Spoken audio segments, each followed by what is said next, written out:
Olá, tudo bem? Eu sou Danilo Henrico, sou matriculado no ITB do Belval, estudo no Info 2EM, meu número é o número 3.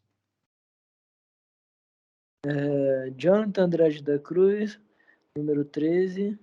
Já próximo aí. Olá a todos, meu nome é Kevin, sou o número 17, e é isso. Matheus Henrique Guedes de Lira, número 25. Deixa aí pro próximo. Boa tarde, meu povo. Otávio Calegari Gomes, número 27. E nós estamos gravando essa webconferência com o objetivo de comentar um pouco, de uma maneira um pouco mais livre, sobre um dos poemas que mais marcaram um período da primeira fase do romantismo, que é o Navio Negreiro, de Castro Alves. Então, a gente vai começar primeiro recitando esse poema e depois a gente vai fazer uma resenha, trocar uma ideia livre aqui, para que a gente possa expor nossas opiniões pessoais e expor também algumas curiosidades sobre ele. Então, vamos começar. O Navio Negreiro é um poema de Castro Alves que foi escrito no ano de 1800. Então vamos começar pela primeira parte dele. Estamos em pleno mar, doudo no espaço. Brinca o luar, dourada borboleta. E as vagas após eles correm, cansam, como turba de infantes inquieta. Estamos em pleno mar, do firmamento. Os astros saltam como espumas de ouro. O mar em troca acende as ardentias constelações do líquido tesouro. Estamos em pleno mar, dois infinitos, ali se estreitam num abraço insano. Azuis, dourados, plácidos, sublimes. Qual dos dois é o céu? Qual é o oceano? Estamos em pleno mar, abrindo as velas. Ao quente arfar das virações marinhas, veleiro brigue corre a flor dos mares, como roçam na vagas andorinhas. Donde vem, onde vai, das naus errantes, quem sabe o rumo se é tão grande o espaço? Neste Saara, os corcéis e o pó levantam, galopam, voam, mas não deixam traço. Bem feliz quem ali pode estar nesta hora. Senti deste painel a majestade. Embaixo, um mar. Em cima, o firmamento. E no mar e no céu, a imensidade. Oh, que doce harmonia traz-me a brisa.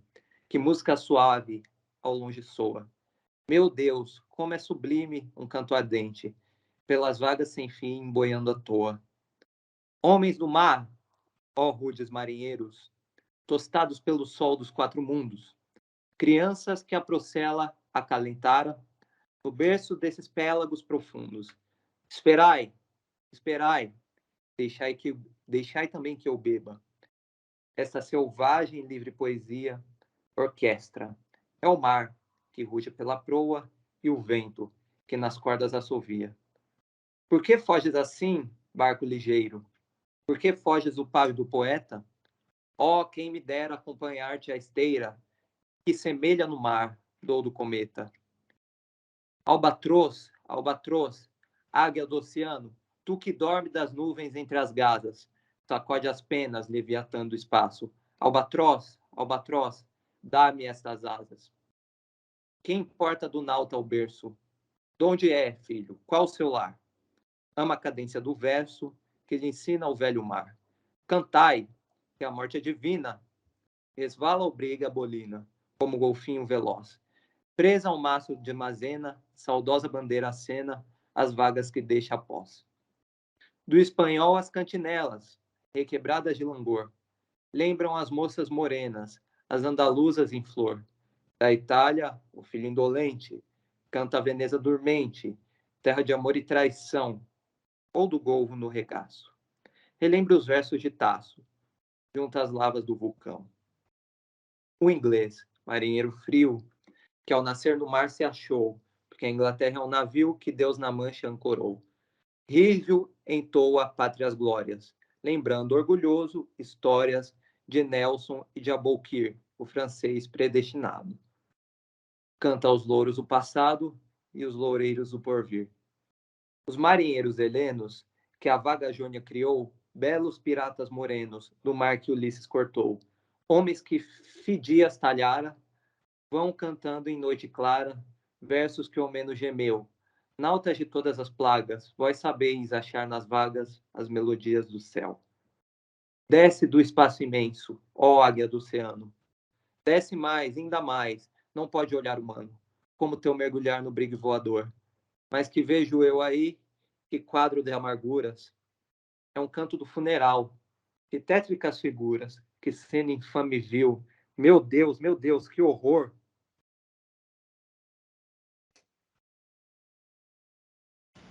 Essas foram as primeira, segunda e terceira parte do poema.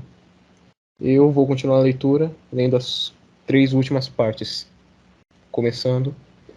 Era um sonho dantesco, o tom bradilho, que das luzernas avermelha o brilho.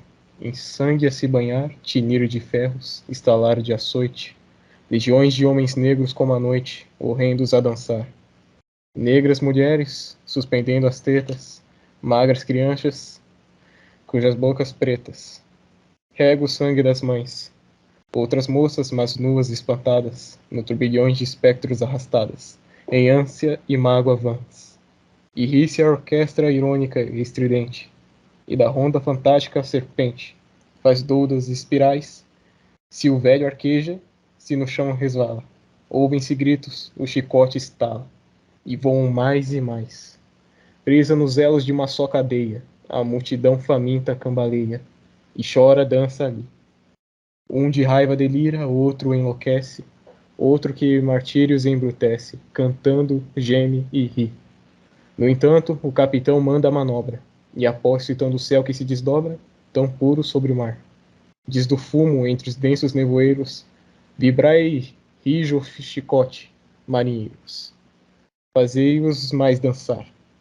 E ri-se a orquestra irônica e estridente, e da ronda fantástica a serpente. Faz doudas espirais, qual um sonho dantesco as sombras voam, gritos, ais, maldições, preces ressoam, e ri-se Satanás. Senhor Deus dos desgraçados, dizei-me vós, Exato. Senhor Deus. Tanto horror perante os céus, ó mar, por que não apagas, com a esponja de tuas vagas, de teu manto esse borrão? Astros, noites, tempestades, rolai das imensidades, varrei os mares tufão. Quem são esses desgraçados que não encontram em vós mais que o rir calmo da turba que hesita a fúria do algoz? Quem são, se a estrela se cala, se a vaga à pressa resvala, como um cúmplice fugaz perante a noite confusa? Dize-o tu, severa musa, musa libérrima, audaz. São os filhos do deserto, onde a terra expôs a luz, onde vive em campo aberto a tribo dos homens nus. São os guerreiros ousados que com os tigres mosqueados combatem na solidão. Ontem simples, fortes, bravos, hoje míseros escravos, sem luz, sem ar, sem razão. São mulheres desgraçadas, como Agar foi também, que sedentas alquebradas de longe, bem longe vêm, trazendo com tíbios passos filhos e algemas no braço, na alma, lágrimas e fel. Como Agar sofrendo tanto, que nem o leite do pranto tem que dar para Ismael. Lá nas areias infinitas das palmeiras no país, nasceram crianças lindas. Viveram moças gentis, passa um dia a caravana, quando a virgem na cabana cisma da noite nos véus. Adeus, ó choça do monte, adeus, palmeiras da fonte, adeus, amores, adeus. Depois, o areal extenso, depois, o oceano de pó, depois, no horizonte imenso, desertos, desertos só. E a fome, o cansaço, a sede. Ai, quanto infeliz que sede! E cai para não mais se erguer. Vaga um lugar na cadeia, mas o chacal sobre a areia acha um corpo que roer. Ontem a serra leoa, a guerra caça o leão. O sono dormido à toa sob as tendas do lampião. Hoje, o porão negro, fundo, infecto, apertado, imundo, tendo a peste por jaguar. E o sono sempre cortado pelo arranco de um finado e o baque de um corpo ao mar. Ontem, plena liberdade e a vontade por poder. Hoje, com o de maldade, não são livres para morrer.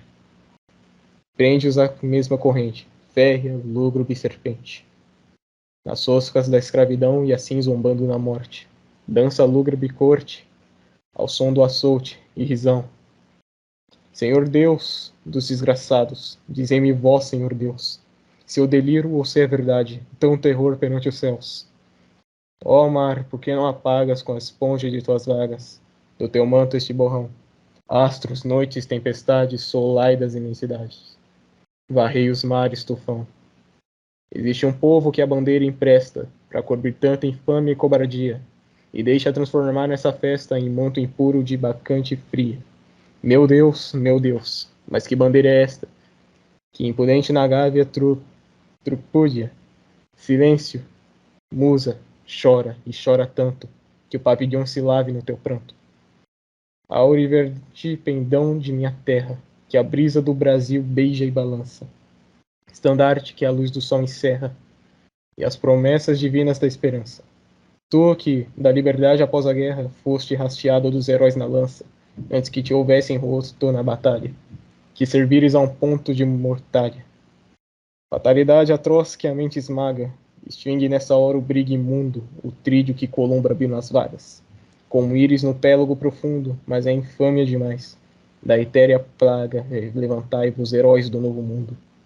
Andrada, arranque este pendão dos ares. Colombo, fecha a porta dos teus mares. E esse foi o poema completo. Espero que tenham Cara, gostado. pesadíssimo. Pesadíssimo esse poema. A gente Esse vê poema é bem forte.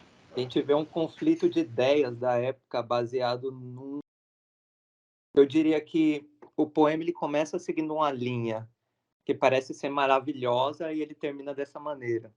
Eu gostaria que o Otávio comentasse um pouco aí sobre a biografia do autor, para a gente tentar contextualizar e tentar criar uma resenha em cima disso.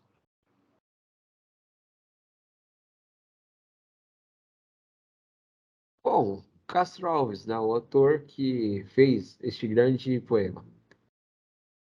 Falaria um pouco da vida dele, vida pessoal dele. Ele perdeu grande parte da sua família, né? Teve uma vida bem triste. Ele perdeu primeiro sua mãe, que morreu de tuberculose.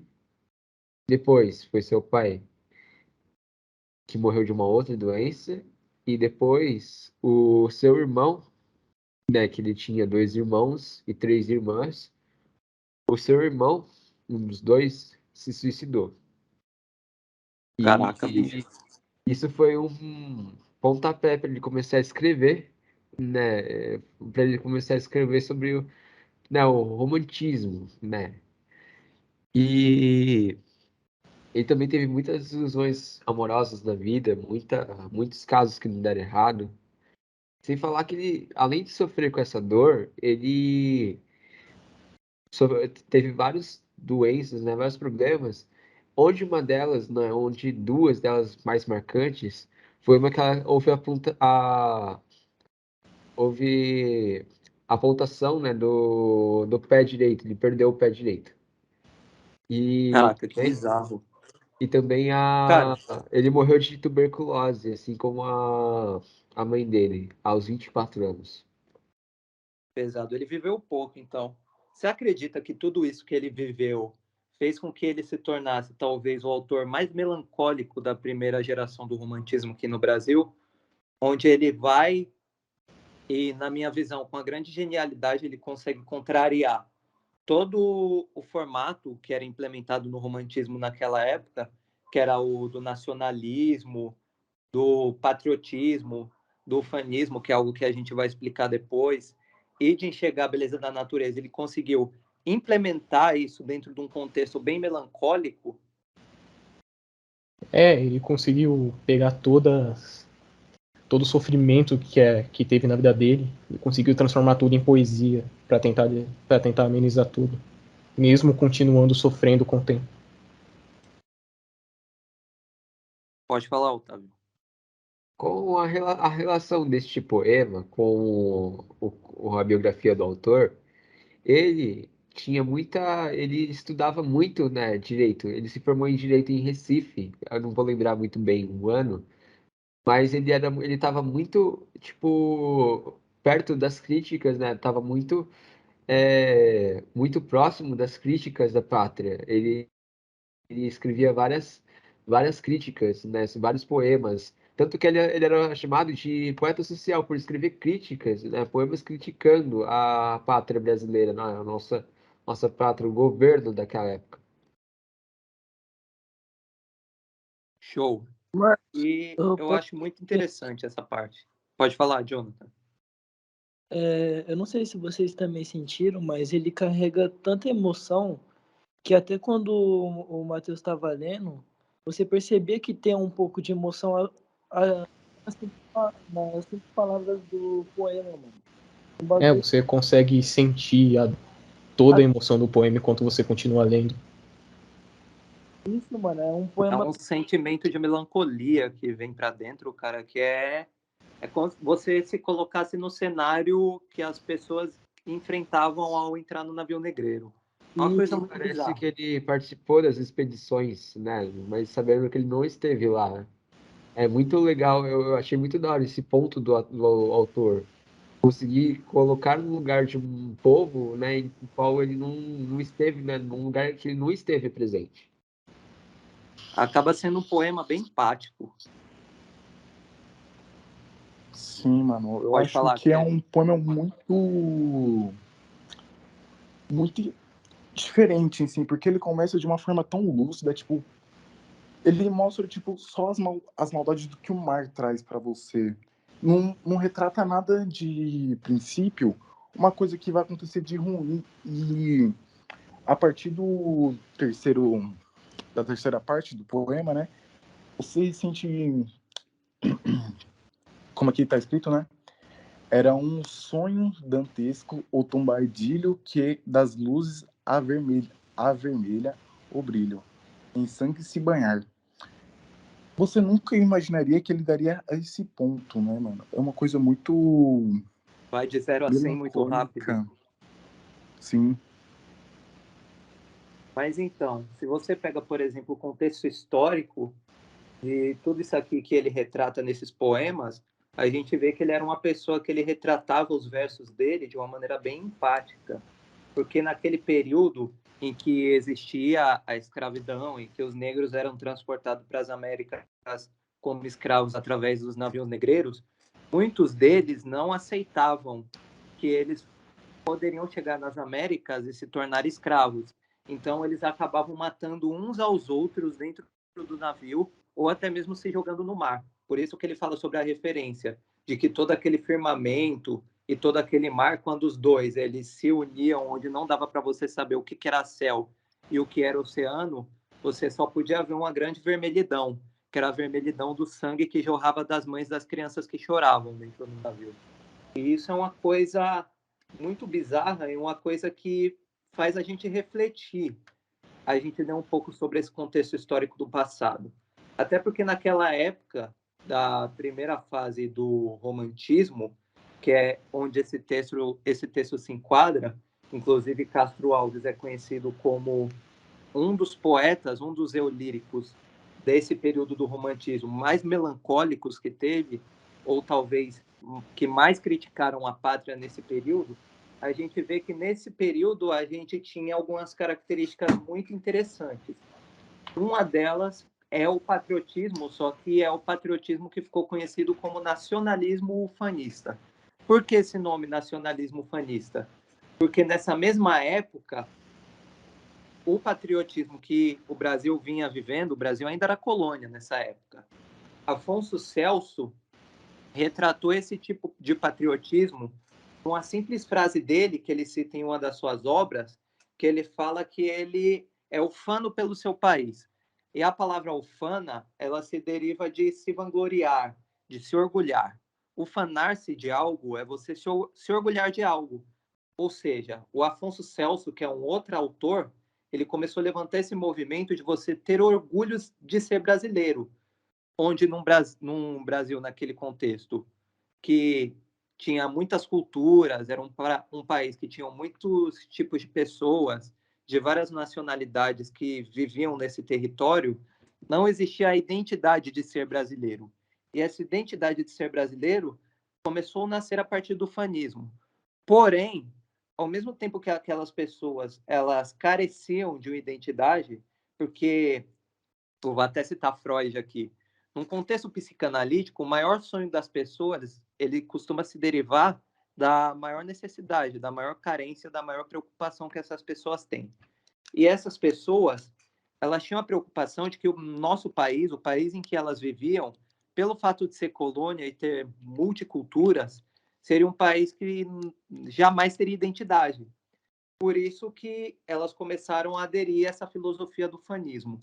Porém, o Castro Alves, através dos seus poemas, e a gente vê isso bem retratado em O Navio Negreiro, ele não só critica a pátria aqui no Brasil, onde você, além de defender as culturas do seu país, você acaba passando pano para os erros, mas ele critica a pátria de vários outros países, como, por exemplo, ele critica o inglês, critica o francês e várias outras pessoas que nasceram em outras nacionalidades. Eu acho isso aqui muito interessante.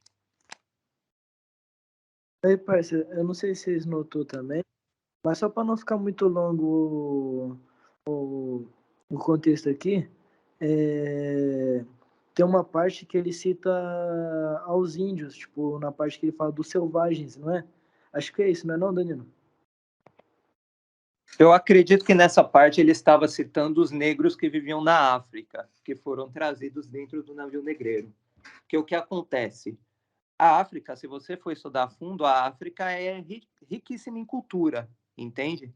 Então, boa parte desses escravos que vinham trazendo no navio negreiro, eles eram grandes guerreiros em suas tribos, muitas vezes eles eram grandes sábios, que estavam, como que eu poderia dizer aqui de uma forma que fique clara, eles estavam sendo forçados a rebaixarem o patamar, quebrarem totalmente a reputação deles e serem totalmente envergonhados ao ponto deles serem humilhados e rebaixados ao nível de escravo. Não só isso, mas eles serem tratados de uma forma extremamente precária, enquanto os demais passageiros, que eram os portugueses que embarcavam no navio, eles ficavam nas camadas mais superiores do navio, onde eles tinham várias regalias. Os negros que eram transportados, eles ficavam num porão. E esse porão era onde muitos deles passavam fome, morriam, ou até mesmo matavam uns aos outros para que eles não enfrentassem o que seria a escravidão aqui no Brasil. É algo que eu considero terrível, entende? Só que ao mesmo tempo que é terrível, abre um contexto histórico muito interessante, pois naquela época o Brasil vivia essa necessidade de ter a sua própria identidade como nação. Só que em paralelo existiam todas essas falhas. Então acredito, na minha visão, que Castro Alves, pelo fato dele ter o seu perfil melancólico, ele conseguia enxergar muito mais os problemas que o Brasil enfrentava como colônia, desde o seu pequeno detalhe até a sua grande proporção, como, por exemplo, uma escravidão, do que enxergar os benefícios, do que enxergar a formação da cultura. Por isso que eu acredito que, de uma maneira muito genial, ele conseguiu mesclar todas as características daquela primeira fase do romantismo no Brasil, que é enxergar a natureza, como ele começa descrevendo o poema falando sobre firmamento, sobre a beleza do oceano. Ele descreve muito a beleza na natureza, ele descreve muito o nacionalismo, porém de uma forma crítica e sarcástica, e na segunda parte do poema de uma forma onde ele expõe toda a revolta dele. E isso que eu acho muito interessante. Ele não foge necessariamente das características da época, onde o Brasil vivia toda essa revolução, mas ele consegue colocar toda a crítica dele dentro dessas características. Pode falar, Jonathan. Então, por isso que tem aquela parte dos dentes de tigre, né, que é citado no poema, ressaltando essa parte que você falou, não é? Exatamente. Eu acredito que essa parte dos dentes de tigre, ele está falando que existia um grande potencial sendo totalmente jogado ao ralo, que ele até cita isso também dentro do poema. E é uma coisa que é muito interessante, o quanto ele conseguiu ser empático, o quanto ele conseguiu criar esse poema, fazendo que, com na nossa cabeça, a gente conseguisse mentalizar como que era a vida das pessoas que estavam sendo levadas como escravos dentro do navio negreiro. E isso é algo que dificilmente uma outra pessoa que não estivesse vivendo essa situação conseguiria descrever de uma maneira tão excelente, de uma maneira tão profunda e tão crítica, utilizando os fundamentos do próprio romantismo para criticar tudo o que acontecia, ao ponto da gente conseguir mentalizar e imaginar o que de fato ocorria dentro dos navios. Eu acho isso muito interessante.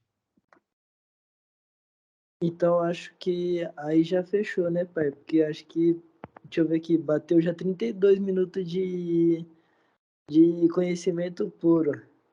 É, boy. Passamos só um pouquinho aqui, né? A gente dá uma cortada, a Acho que a gente gente faz se uma empolgou, hein, editada. família? Só acho que Ah, meu, mas É, tá a gente bom. deu uma de Tá bom. intelectual agora. Eu acho que a professora Mano, aí, o o Danilo pessoal vai aqui é gostar. muito. Mano, ele é muito cabeça, cara. Eu sempre achei ele muito da hora. Meu, o papo foi da hora. não esquece de encerrar a O papo foi da gravação, hora. mano. Eu gostei Mano, também da forma como o Matheus expôs a emoção dele pra fora, né, na segunda parte. Eu achei legal.